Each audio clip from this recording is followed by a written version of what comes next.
సరే పవన్ ఆబ్సెంట్, కూటమిలో ఏదో పంచాయతీ జరుగుతుంది, అలాగే లోకేష్పై కినుకు. అసలు ఎవరి ఎఫెక్ట్ ఎక్కువ కనిపిస్తుంది అన్నది చర్చ.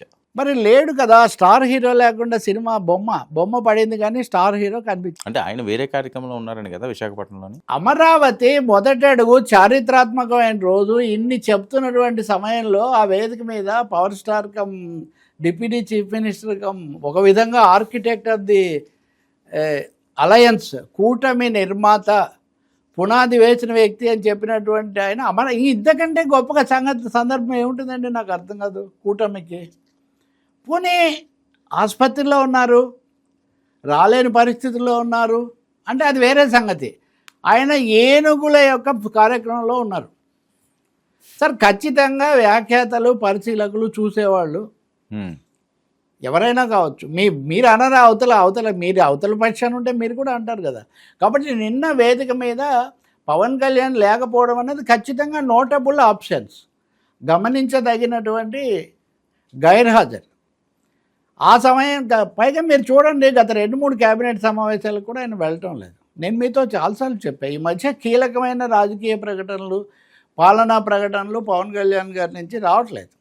ఓనింగ్ అంటారు చూడండి, అదేంటి? ముఖ్యంగా పర్యావరణము, పంచాయతీరాజు, అది కూడా సమాంతరంగా ఇక్కడ కేబినెట్ జరుగుతుంటే ఆయన అక్కడ సమీక్ష పెట్టుకుంటారు. ఇక్కడ అమరావతిలో ఇది జరుగుతుంటే ఆయన విశాఖపట్నంలో ఎక్కడో ఏనుగుల సంఖ్య ఎంత పెరుగుతుంది, ఏంటి, వీటి ద్వారా ఏం జరుగుతుంది, ఇలాంటివి ఆయన చెప్తున్నారు. కాబట్టి ఖచ్చితంగా అంటే నేను వర్మ పిలిచాడు కానీ నేను వెళ్ళలేదు అనే సంకేతాలు పబ్లిక్గా వెళ్ళేటట్టు నేను చేయటం ఖచ్చితంగా రాజకీయాల్లో అవుతుంది. ఆయన నిన్న లేరు, ఆయన ఎందుకు లేరు, కథనాలు కూడా కొన్ని వస్తున్నాయి.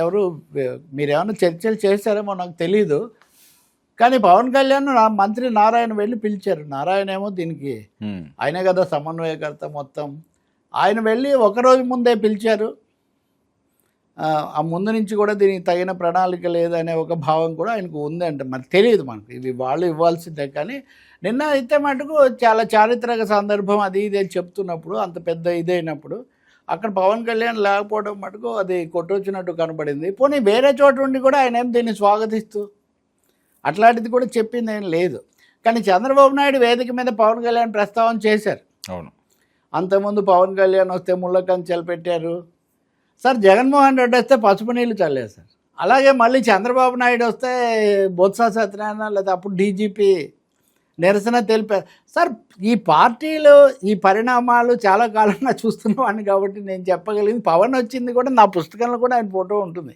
ఆయన కూడా భూములు బలవంతంగా తీసుకోవద్దని అప్పుడు చెప్పారు. కాబట్టి పవన్ రాకపోవడం ఏదో యాదృచ్ఛికం, చిన్న విషయం, కారణం ఉండాలి. కనీసం వివరణనే ఇవ్వాలి కదా. మీరు ఒక మాట చెప్పండి, రోజు మనం 1 గంటకు 1:30కు చర్చ చేస్తాము. ఓ 2 రోజులు మనం చేయకపోతే మీరు ఊరికి పోయారనో ఇంకొకటనో పాఠకులకు ఎంతో కొంత మన చర్చలు చెప్తాం కదా. నిన్న ఆ ప్రస్తావనే లేదు కదా పెద్దగా. ఆరోగ్యం నాకు నేను చూసినంతలో పలానా కారణం వల్ల అంటే జస్ట్ ఎందుకు రాలేదు, ఒక అసంతృప్తితో ఏదో ఉండడము, లేదా లేకపోవడం, నేను ఉండక్కర్లేదు అనే భావన. రెండోది, దీనికి సమాంతరంగా స్థానిక ఎన్నికలకు సంబంధించి సీట్ల పంపిణీ, సీట్లు కాదు కానీ ఇవి కౌన్సిలర్లు, గ్రామ పంచాయతీలు, దీని మీద అవగాహన రావట్లేదు. వచ్చినట్టు ఇంతవరకు సానుకూల సంకేతాలు మనం గమనించలేదు. రాష్ట్ర ఎన్నికల అధికారి ఏమో ఎన్నికలకు ఎప్పుడైనా జరగవచ్చు, సిద్ధంగా ఉండండి, సెప్టెంబర్లో జరగవచ్చు అని చెప్తున్నారు. కానీ పాలక కూటమి మటుకు మేము సర్దుబాట్లతో సిద్ధంగా ఉన్నాము, లేకపోతే మా మధ్య అవగాహన ఉందని వాళ్ళు చెప్పడం లేదు. జనసేన వాళ్ళ సమావేశాల్లో గత ఫార్ములా పనికిరాదు. అప్పుడు ఏదో ఒక విధంగా జగన్మోహన్ రెడ్డిని ఓడించటము, అధికారాన్ని ఆ ప్రభుత్వం లేకుండా దాన్ని ఆపాలి కాబట్టి, వ్యతిరేకంగా నిలబడాలి కాబట్టి మేము తక్కువ సీట్లకే సర్దుకొని ఇచ్చిన సీట్లు కూడా కొన్ని ఇతరులకు త్యాగం చేసి సిద్ధపడ్డాము. కానీ మీరు అదే శాశ్వతం చేసి, శాశ్వతంగా మీకు 80, మాకు 15, వాళ్ళకి 5, అంటే బీజేపీకి 5% వస్తాయి అనే ఈ ఫార్ములా అయితే మేము కట్టుబడము. ఖచ్చితంగా ఇప్పుడు 50, 35, 15 ఈ లెక్క మారాలి. ఈ స్థానిక సంస్థల్లో లెక్క మారాలి అని 1-2 సార్లు అంటున్నా లోకేష్తో కూడా వీళ్ళు మాట్లాడారు.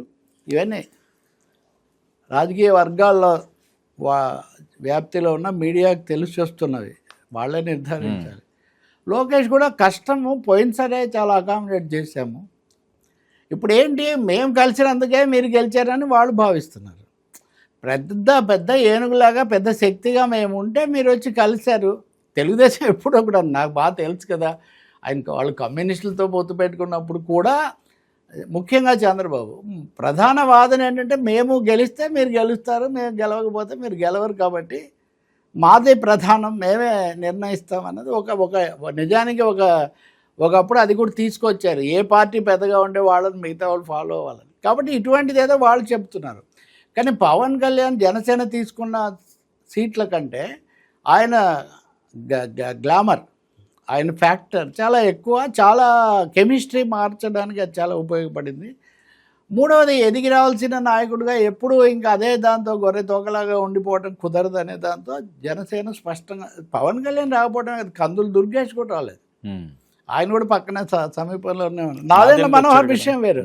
నాదెండ్ల మనోహర్కు ముందు నుంచి కూడా కొంచెం బాబు గారికి సన్నిహితంగా ఉంటారని, అలాగే అమరావతి తెనాలి కదా, అదంతా కూడా ఒక క్లస్టర్ కదా, విజయవాడ, మంగళగిరి, తెనాలి ఇదంతా.